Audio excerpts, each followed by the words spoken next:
आप सभी का स्वागत है पाठ्यांश एजुकेशन के अंदर। और आज हम लोग शुरू करने वाले एक नए अंदाज के साथ और नए जोश के साथ क्लास 9 को कंप्लीट करने के लिए शुरुआत करते हैं सबसे पहले बायोलॉजी से।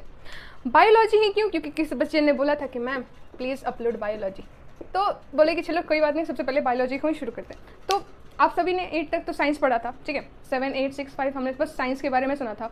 अब 9th में तो भैया आपको देखिए 3 किताबें, physics, chemistry, maths, physics, chemistry और बायोलॉजी की।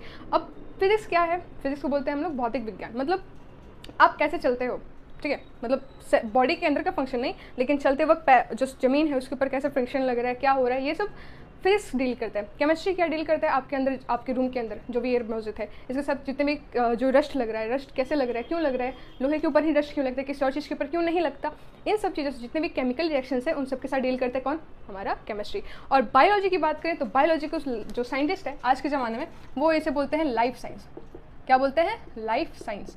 मतलब कोई ऐसा साइंस जो कि हमारे लाइफ के साथ डील करे। वो सिर्फ और सिर्फ ह्यूमंस की बात नहीं कर रहे हैं, वो प्लांट्स, एनिमल्स सब की बात करें, ठीक है, यहाँ तक कि एक बैक्टीरिया, इसके बारे में भी बात करें इस लाइफ के अंदर, ठीक है। मतलब किसी भी जानवर का, किसी भी प्लांट का, किसी भी ऑर्गेनिज्म का जो ज़िंदगी है वो कैसे चलता है, हमारा हार्ट है वो कैसे फंक्शन कर रहा है, हमारे लीवर कैसे फंक्शन कर रहा है, फिर किसी भी ऑर्गेनिज्म का कैसे लीवर फंक्शन कर रहा है, कोई भी पौधा कैसे करके खाना बना लेता है, इन सब के बारे में हम लोग बायोलॉजी के अंदर बात करते हैं। इन सब के बारे में केमिस्ट्री या फिर फिजिक्स हमारी बात नहीं करता। बात कौन करता है? तो सिर्फ और सिर्फ बायोलॉजी, ठीक है। इसलिए शुरू करते हैं बायो के साथ। बायोलॉजी जो है वो हमारे पास 2 वर्ड से मिलकर बना है। पहला तो बायो और लॉजी। कौन कौन से वर्ड से? एक तो बायो और एक लोगो, ठीक है।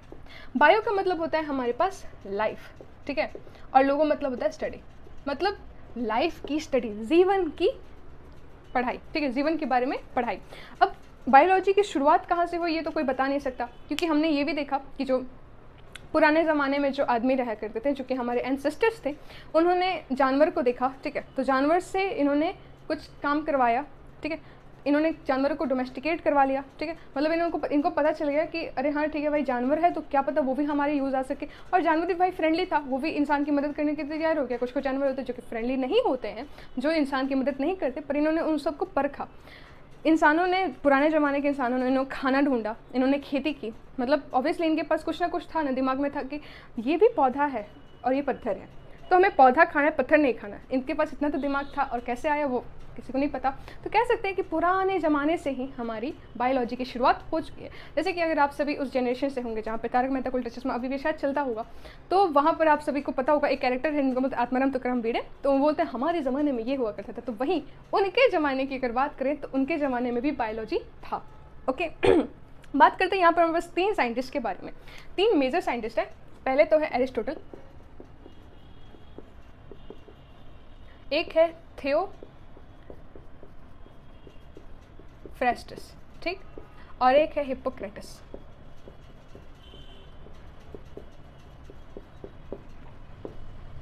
ये जो एरिस्टोटल है, इन्होंने सबसे पहले किसी जानवर को देखा या फिर इंसान को देखा, ठीक है, अपने आप को देखा, इंसान को देखा, जानवरों को देखा, और बहुत ज़्यादा अलग अलग टाइप के जानवरों को देखा। तो इन्हें पता चला कि अरे ये चलता कैसे है, ये जानवर कैसे है, ये जानवर है तो जानवर जिंदा कैसे रहता है। जानवर, किसी किसी जानवर के साल बहुत ज़्यादा होते हैं, जैसे कि क्रॉटोइस, वो 150 ईयर्स तक सर्वाइव कर सकते हैं। वहीं कुछ जानवर बस कुछ ही दिनों, कुछ ही पलों के मेहमान होते हैं, जैसे कि इंसेक्ट्स वगैरह, ठीक है। कुछ जानवर 10 से 12 साल तक रहते हैं और कुछ जानवर 100 सालों तक भी रहते हैं, ठीक है। तो जानवरों के बारे में या फिर हमारे बारे में जो स्टडी इन्होंने की थी, किसने? एरिस्टोटल ने। इसीलिए इनको हम लोग कहते हैं फादर ऑफ बायोलॉजी।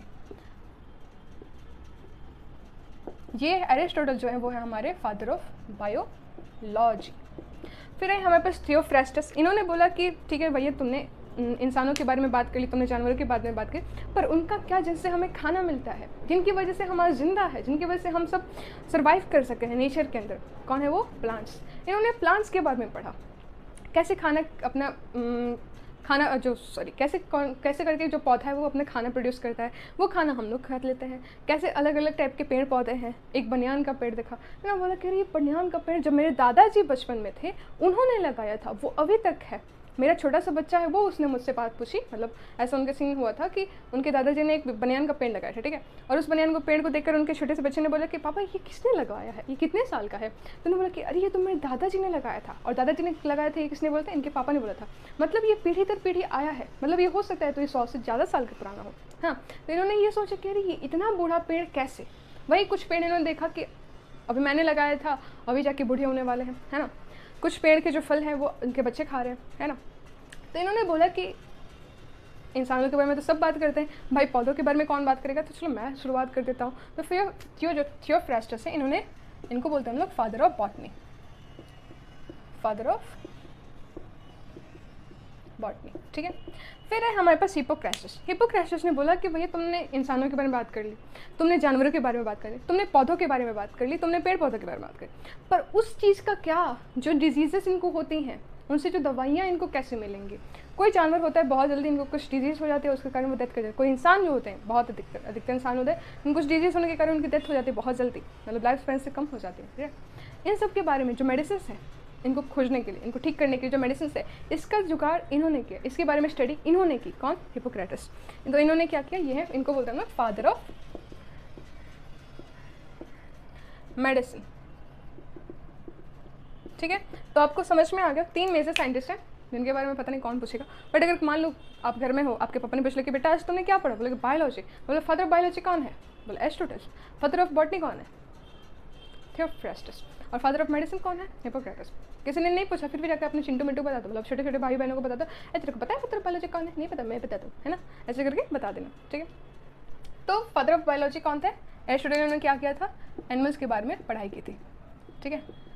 और फिर थियोफ्रास्टस ने फादर ऑफ बॉटनी, इन्होंने सबसे पहले प्लांट्स वगैरह के बारे में पढ़ाई की थी,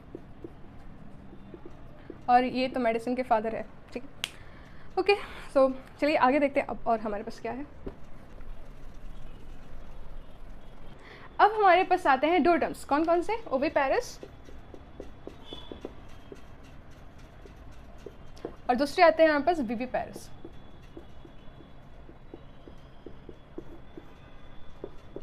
ओविपेरस वो ऑर्गेनिज्म होते हैं जो कि एग ले करते हैं, ठीक है, मतलब जैसे बर्ड्स, ठीक है, जैसे रेप्टाइल्स, जैसे कि फ्रॉक्स, ये सब क्या करते हैं, एग ले करते हैं, राइट। मतलब ये पहले अंडा देंगे, उसके बाद अंडे में से चूजा निकलेगा या फिर बच्चा निकलेगा, ठीक है। वही होते हैं बेबीपेरस वो जो कि डायरेक्टली न्यू बॉर्न्स को बॉर्न कर देते हैं, जैसे कि मैमल्स, ठीक है। तो बेबीपेरस वो जो कि give birth to young ones, और वहीं ओविपेरस वो जो कि एग ले करते हैं, ठीक है। ओके, हमने बायोलॉजी देखा, अब हमने ओविपेरस विविपेरस के बीच का डिफरेंस देख लिया, वो जो कि अंडे दे और वो जो कि किसी अपने जैसे को जन्म दे। ओके, बात करते हैं हमारे पास बायोलॉजी की। तो बायोलॉजी के मेजर 2 ब्रांचेस हैं, ठीक है। तो मैम आपने तीसरा क्यों लगाया, तो उसके बारे में बात करते हैं। सबसे पहले बात करते हैं हम लोग बॉटनी की, ठीक है। आपको पता होगा बॉटनी क्या होता है। फिर बात करेंगे जूलॉजी की, उसके बाद हम बात करेंगे ह्यूमन बायोलॉजी। मेजर 2 होते हैं, बट ये न्यू आया है, ह्यूमन बायोलॉजी। न्यू नहीं, ऐसे तो पुराना है, बट इसको लाने का पीछे एक और कारण है। सबसे पहले तो बॉटनी की बात करें, तो बॉटनी के अंदर हम क्या करते हैं, प्लांट्स से रिलेटेड बात करते हैं। जितने भी सारे टॉपिक्स होंगे वो सब के सब प्लांट के इर्द गिर्द ही रहेंगे। किसी भी पौधे की स्टडी को कहते हैं हम लोग बॉटनी, ठीक है। जूलॉजी यानी हम लोग जब एनिमल्स की स्टडी कर रहे हैं, ठीक है, एनिमल्स की पढ़ाई हो रही है, वो चाहे वो पैरासाइट हो, बैक्टीरिया हो, इंसेक्ट्स हो, इन सब के बारे में हम लोग पढ़ते हैं जूलॉजी के अंदर, ठीक है, हाथी, ऊँट, कुछ भी। और वहीं आता है ह्यूमन बायोलॉजी, जिसके अंदर हम सिर्फ और सिर्फ ह्यूमंस के बारे में बात करते हैं, ठीक है। ओके, सो आई होप यहाँ तक क्लियर है। अब आगे बढ़ेंगे, हम देखेंगे कि बायोलॉजी के और कितने ज़्यादा क्या बोलते हैं, उसके कितने ज़्यादा टर्म्स है, कितने ज़्यादा इसके और भी स्पेसिफिकेशंस हो रखे हैं।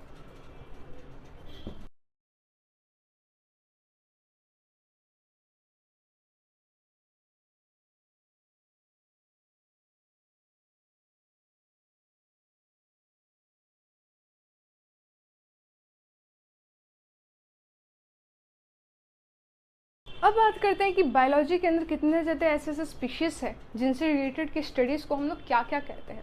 जैसे कि बैक्टीरियोलॉजी, बैक्टीरियो नाम से समझ में आ रहा है किसके लिए होता है, तो स्टडी ऑफ, जब भी हम लोग स्टडी ऑफ बैक्टीरिया, जब भी हम लोग बैक्टीरिया के बारे में पढ़ते हैं तो हम लोग इस टॉपिक के अंदर को कहते हैं हम लोग बैक्टीरियोलॉजिस्ट। मान लो आपके कोई भाई बहन है जो बड़ा हो, उससे बैक्टीरियोलॉजिस्ट बनना हो, तो अगर वो शादी में गया, उसके अंकल आंटी किसी ने भी पूछा कि बेटा तुम क्या कर रहे हो, तो बोलेगा कि अंकल मैं बैक्टीरियोलॉजिस्ट बनना चाहता हूँ या फिर बन रहा हूँ, उसके तैयारी में हूँ। तो आधे अंकल तो ऐसे होंगे, हैं ये क्या कहते हैं इसने। तो अगर उस जगह पर आप हो तो बोले पापा बैक्टीरिया से रिलेटेड पढ़ाई करते हैं ये लोग, है ना, इतना तो ज्ञान मिल गया होगा। फिर होते हैं बायोलॉजी, यानी कि स्टडी ऑफ वायरस। वायरस से रिलेटेड जो स्टडी होते हैं वायरोलॉजी, ठीक है। फिर माइकोलॉजी यानी स्टडी ऑफ फंगस या फिर कह लो फंजाई। तो फंजाई जो होता है उससे रिलेटेड जितनी भी पढ़ाई होती है वो हम लोग माइकोलॉजी के अंदर करते हैं। फिर होता है एंटोमोलॉजी यानी स्टडी ऑफ इंसेक्ट्स।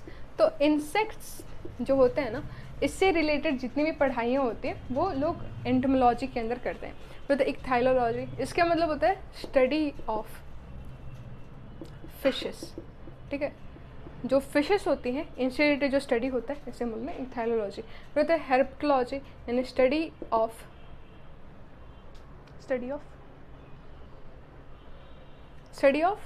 लिजर्ड्स या फिर कह लो रेप्टाइल्स।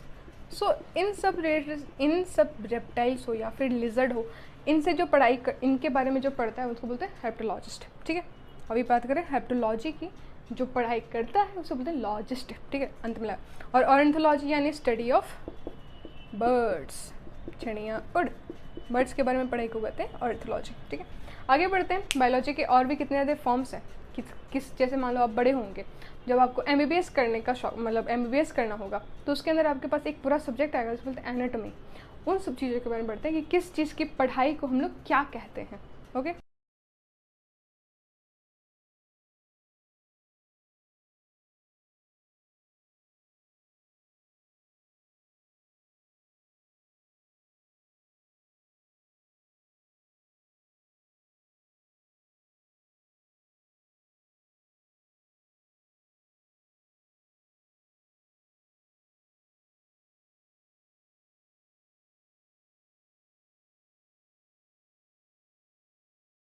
अब चलिए देखते हैं कि किसी चीज़ को पढ़ाई जब करते हैं तो उस पढ़ाई के टर्म को, मतलब जैसे मान लो अब बैक्टीरिया के बारे में पढ़े तो बैक्टीरियोलॉजी हो गया, ठीक है। तो वैसे ही और भी सारे टर्म्स हैं जिसकी पढ़ाई को करते वक्त हम उसका क्या नाम देते हैं, ठीक है।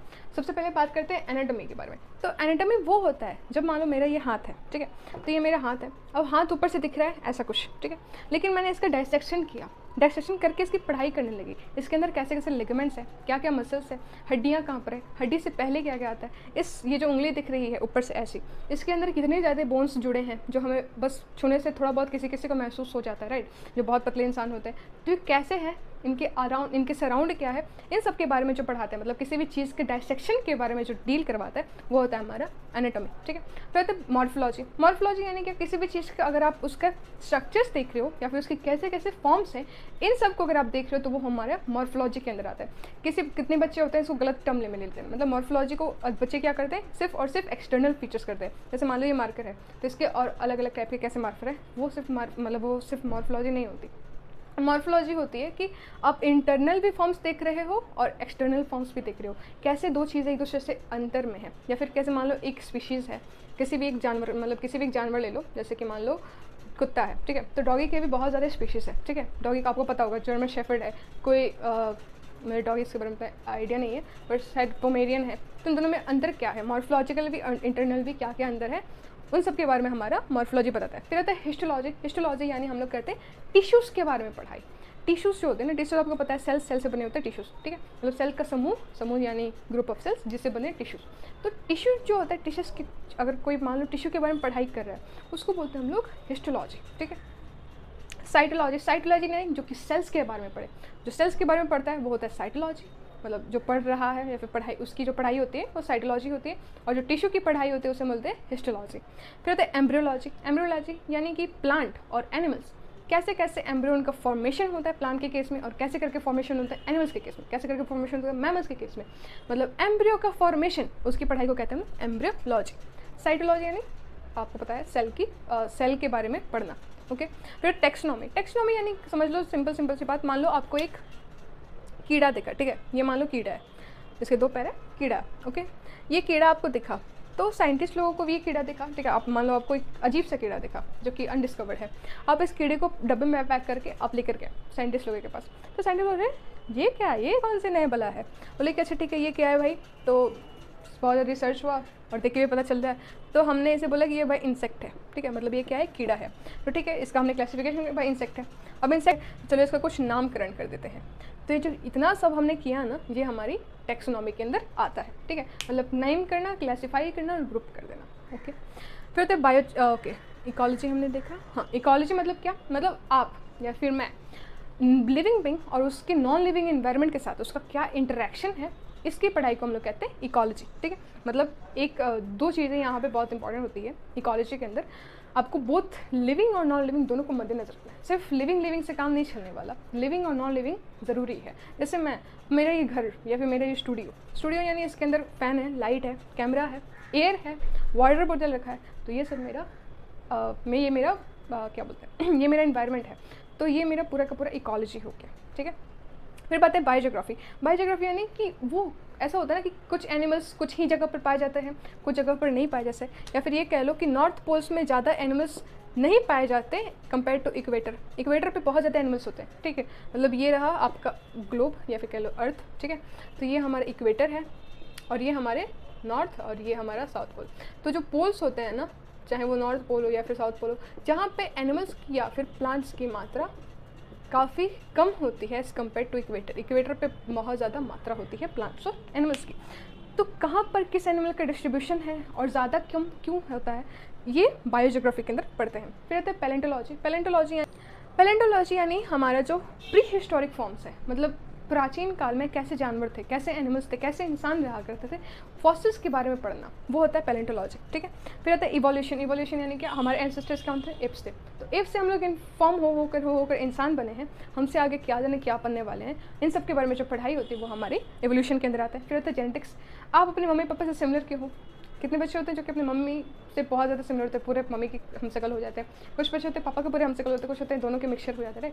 तो ये जो चीज़ें होती है वो हमारे जेनेटिक्स के अंदर आती हैं। जो डीएनए फिंगरप्रिंटिंग है, मतलब आज के ज़माने में ऐसा हो रखा है कि अगर आपकी फिंगरप्रिंट किसी को मिल गई तो अब वो आपकी आइडेंटिटी पता कर सकता है, तो ये सब हमारा जेनेटिक्स के अंदर होता है। फिर आता है बायोकेमिस्ट्री यानी बायोलॉजी के अंदर केमिस्ट्री का क्या यूज़ है, या फिर कह लो कि हमारे पेट के अंदर जो एसिड्स हैं वो क्यों होते हैं, इनका काम क्या होता है, इन सब चीज़ों के बारे में हमारा बायोकेमिस्ट्री बताता है।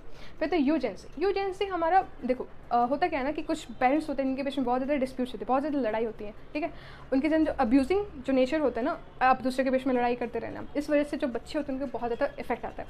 तो जो यूजेंसी है इसने ठेका लेकर रखा है, मतलब इसका पूरा काम है कि मैं जो ह्यूमन रेस है ना उसे विफल नहीं होने दूंगा, उसे हारने नहीं दूंगा, बेस्ट ह्यूमन रेस करवाऊंगा। ह्यूमन जैसे आर्यंस को बोलते कि बहुत अच्छे होते थे, तो वैसे ही हमारा जो ह्यूमन रेस है इसको बहुत अच्छा करवाने की जिम्मेदारी इस यूजेंसी की है। तो अब्यूजिंग पेरेंट होते हैं, उनके डिस्प्यूट्स को ख़त्म करवा देता है, बच्चों को शांत करवा देता है, ताकि उनका बुरा प्रभाव इस बच्चे पे ना हो सके, ताकि ये जब बड़ा होगा तो उसने जैसे जैसे चीज़ें देखी हैं वैसे वैसे आगे करवाएगा। तो इन सब से लड़ने के लिए, मतलब इन सब को दूर करने के लिए जो हमारा यूजेंसी है वो बहुत काम करता है। इम्यूनोलॉजी यानी कि हमारा जो शरीर है, हमारे शरीर का जो इम्यून सिस्टम है वो कैसे काम करता है। हमारे हमारे बॉडी में ही इम्यूनिटी क्यों होती है, दूसरे के जन्म में क्यों नहीं होती, या फिर होती है तो कहाँ होती है, कैसे होती है, हमें पता कैसे नहीं चलता, इन सब के बारे में हमारा इम्यूनोलॉजी बात करते हैं। फिर तो पैथोलॉजी यानी कि कुछ प्लांट्स होते हैं जिनके अंदर या फिर कुछ एनिमल्स हैं जिनके अंदर डिजीज़ हो जाती है, राइट। तो वो डिजीज़ क्यों होती हैं, उन डिजीज़ के पीछे का जो पैथोजेंस हैं उन सब वो कौन होते हैं, उनके अगर हमें पैथोजन पता चल गया तो जाहिर सी बात है हमें उसके मेडिसिन में पता चल जाएगा। तो कुछ एनिमल्स या फिर अधिकतर जानवर और एनिमल के अंदर जो पैथोजेंस होते हैं उन सब से लड़ेंगे कैसे, या फिर वो कौन सी डिजीज़ कॉज करवा देते हैं, ये सब हमें पैथोलॉजी के अंदर मिल जाता है। फिर होता है पैरासाइट, ह्यूमन्स, एनिमल्स, प्लांट्स सब में होते हैं, प्लांट्स में शायद नहीं पता, लेकिन ह्यूमन प्लांट्स में भी होते ही होंगे। अच्छा, फिर तो हम पैरासाइटोलॉजी यानी कि जो ह्यूमन्स, एनिमल्स, प्लांट्स इन सब में जो पैरासाइट्स आते हैं जिसकी वजह से हमें डिजीज़ हो जाती हैं, ठीक है। अधिकतर ह्यूमन्स के केस में पैरासाइट का नाम लिया जाता है और साथ ही साथ एनिमल्स के केस में। तो ये जो पैरासाइट होता है ना, मतलब जिसके कारण हमें डिजीज़ हो जा रही हैं, उन सब के बारे में हम लोग कहते हैं पैरासाइटोलॉजी के अंदर। तो एक बार रिकैप कर लेते हैं अभी तक हमने क्या क्या देखा, और थोड़ा थोड़ा मैं लिख दूँगी ताकि आप लोग को पता चले ये बस तो सुनाया जा रही है। सबसे पहले बात है पैरासाइटोलॉजी यानी कि पैरासाइट, नाम से पता चलता है कि किसके बारे में बात कर रहे हैं। पैरासाइट से रिलेटेड जितनी भी स्टडी होगी वो पैरासाइटोलॉजी है। पैथोलॉजी यानी जितने भी पैथोजेंस होंगे ना, इनसे रिलेटेड जो भी पढ़ाई होगी पैथोलॉजी के अंदर। इम्यूनोलॉजी यानी हमारी इम्यूनिटी सिस्टम के बारे में बात हो रही है। ओके, यूजेंसी यानी एक हेरिडिटी ग्रुप है जो कि हमारी ह्यूमन रेस को अच्छा करने के पीछे पड़ा है। बायोकेमिस्ट्री यानी बायोलॉजी जिसके अंदर केमिस्ट्री हो, मतलब केमिस्ट्री के अंदर भी कौन कौन सी बायोलॉजी आ रही है। जैसे मान लो इंजीनियरिंग जो बच्चे करते हैं तो उनमें होता है कि एक तो कंप्यूटर साइंस है बहुत ज़्यादा फेमस, होता है ये इलेक्ट्रॉनिक्स एंड कम्युनिकेशन। ठीक है, आप सबको ऐसा हो रहा होगा कि क्या ही पढ़ा रही है, लेकिन ये बस बता देना एक्स्ट्रा नॉलेज। तो इसके अंदर एक ब्रांच होता है जिसको बोलते हैं बायोटेक्नोलॉजी, तो जिसके अंदर आप लोग बायोकेमिस्ट्री का बहुत ज़्यादा यूज़ होता है। अब क्लास 12 में आओगे तो आपको ये पढ़ने को मिलेगा। ठीक है, फिर जेनेटिक्स यानी आपको पता है लिखने की जरूरत है नहीं, हमारे पास सिंबल। ठीक है, मदर फादर लिख देते हैं। एवोल्यूशन यानी एक दूसरे से फॉर्म होना, एंसेस्टर्स से हम लोग इस इंसान तक पहुँचे। ठीक है, फिर पैलेंटोलॉजी यानी कि हमारे जो प्री हिस्टोरिक फॉर्म है उन सब के बारे में पढ़ना। ठीक है, प्री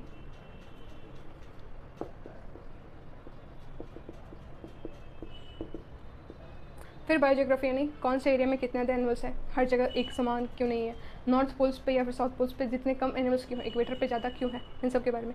इकोलॉजी यानी एक बायोटिक का दूसरे ए बायोटिक के साथ अंतर, मतलब रिलेशन, वो होता है बायोटेक्नोलॉजी इकोलॉजी। टेक्सोनॉमी यानी नेम करना, ग्रुप करना, क्लासीफाई कर देना। ठीक है, एम्ब्रियोलॉजी यानी प्लांट और एनिमल के एम्ब्रियोज के बारे में पढ़ना। फिर होता है साइटोलॉजी यानी सेल की स्टडी। हिस्टोलॉजी यानी टिश्यू की स्टडी। और फिर मॉर्फोलॉजी यानी एक्सटर्नल और इंटरनल फैक्टर्स को देखना, फॉर्म्स और स्ट्रक्चर को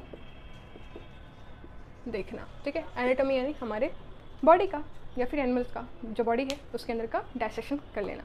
ठीक है, आगे बढ़ते हैं। अभी हमारे पास और भी बहुत सारी चीज़ें हैं पढ़ने को बाकी। ठीक है, अब चलिए देखते हैं कि बायोलॉजी का इस्तेमाल कहाँ कहाँ पर हो रहा है। सबसे पहले एग्रीकल्चर, मतलब खेती बाड़ी में भी बायोलॉजी का इस्तेमाल होता है। कौन सा क्रॉप कौन सा सीज़न में उगाना है, कौन से फर्टाइल सॉइल है, उसके अंदर कौन सा पेस्टिसाइड डाले ताकि उसके ऊपर कीड़ा ना आ जाए, मतलब ठीक है, इन सब के बारे में हमारा बायोलॉजी एग्रीकल्चर फील्ड में बायोलॉजी अपना कमाल दिखाता है। फिर वेटरनरी साइंस यानी कि जो जानवरों के डॉक्टर होते हैं, बहुत इंसान ऐसे होते हैं जिनको बहुत ज़्यादा जानवरों में रुचि होती है, तो वो क्या करते हैं, जानवर के डॉक्टर बन जाते हैं। तो किसी जानवर को कोई तकलीफ़ है, कोई परेशानी है, तो ऑब्वियसली इंसान का डॉक्टर उस जानवर को ठीक नहीं कर सकता, थोड़ा बहुत मलहम पट्टी तो कर सकता है, बट अच्छे तरीके से उसकी जानकारी आपको वेटरनरी साइंस के अंदर मिलेगी, और वो जो वेटरनरी डॉक्टर जो होगा वो उसका हील करेगा उस जानवर को। ठीक है, कहते हैं मेराइन बायोलॉजी, मतलब जो एक बड़ा ओशन है, ओशन के अंदर समुद्र है, ओशन के अंदर जो मछलियाँ हैं और भी सारे जितने भी सारे ओशन जो मराइन एनिमल्स है या फिर स्पीशीज़ हैं, उन सब के बारे में जो पढ़ाई होती है बायोलॉजी की, या फिर उनमें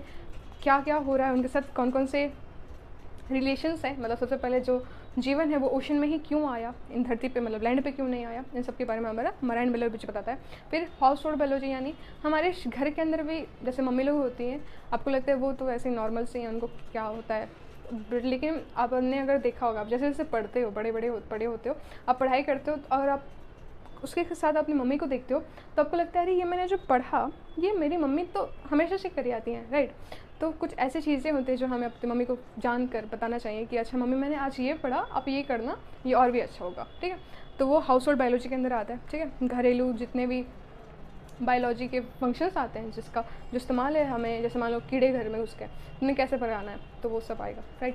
फिर होता है सेरीकल्चर यानी कि जहाँ पे सिल्क ग्रो करवाया जाता है, उन सब मतलब सिल्क का जो सिल्क होगा वो एक कीड़े द्वारा ग्रो करवाया जाता है। एक वॉर्म होता है जिसके यूज़ से जिसके हेल्प की मदद से हम लोग सिल्क को ग्रो करवाते हैं। तो यहाँ पर भी बायो का इस्तेमाल है, बायोलॉजी का इस्तेमाल है। फिर हॉर्टिकल्चर यानी हमारा जो हम जो ग्रो करवा रहे हैं फ्रूट्स या फिर फ्रूट्स या फिर वेजिटेबल्स, इन सब के बारे में हमारा हॉर्टिकल्चर बताता है।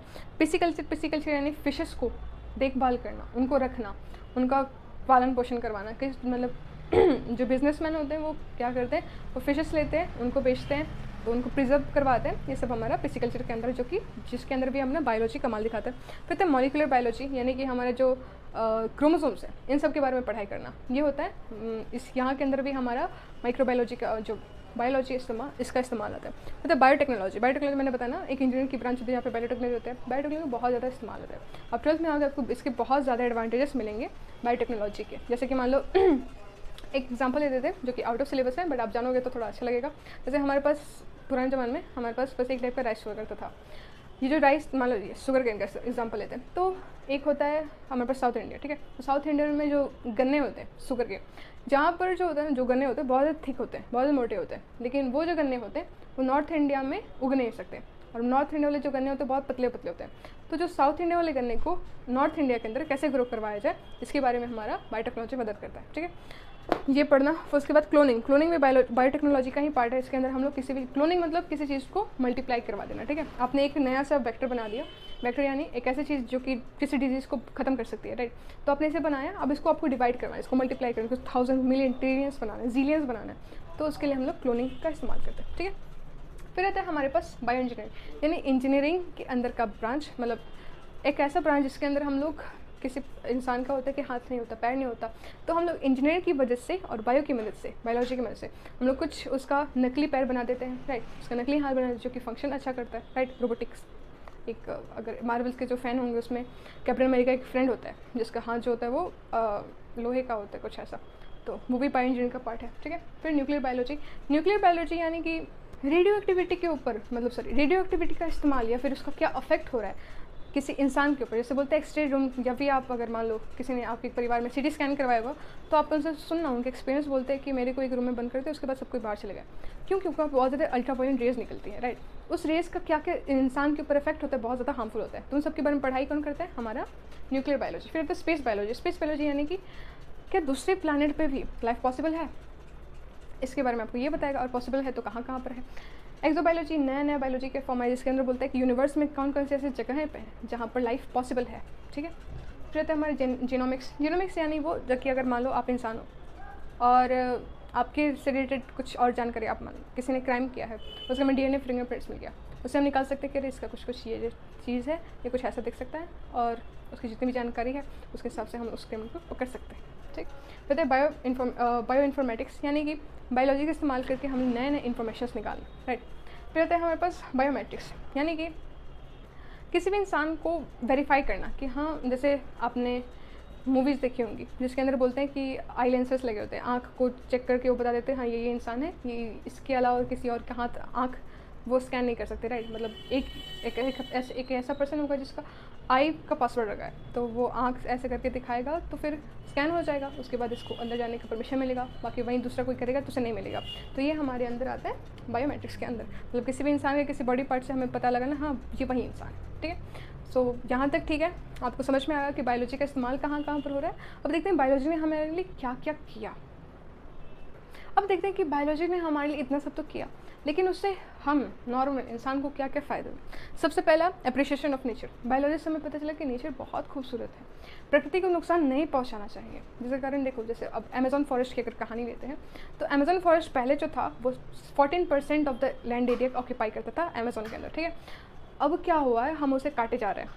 जो अमेज़न फॉरेस्ट था वो हमारे पूरे अर्थ को 20% ऑक्सीजन प्रोवाइड करता है, वो भी फ्री के अंदर, वो कोई पैसा चार्ज नहीं करता, वो फ्री के अंदर इतना ज़्यादा ऑक्सीजन प्रोवाइड करता है। लेकिन अब क्या है, इंसानों से काटे जा रहे हैं, अब वो 14% से घट कर सिर्फ 16% आ चुका है, सॉरी 6% आ चुका है। तो हमें बायोलॉजी पढ़ने से हमें नेचर के साथ एक कनेक्शन फील होता है, हमें जुड़ाव महसूस होता है, बोलते हैं कि हाँ यार नेचर जो है उसे हमें कंजर्व करना चाहिए। इसके साथ हमारा तीसरा पॉइंट है कंजर्वेशन ऑफ रिसोर्सेज।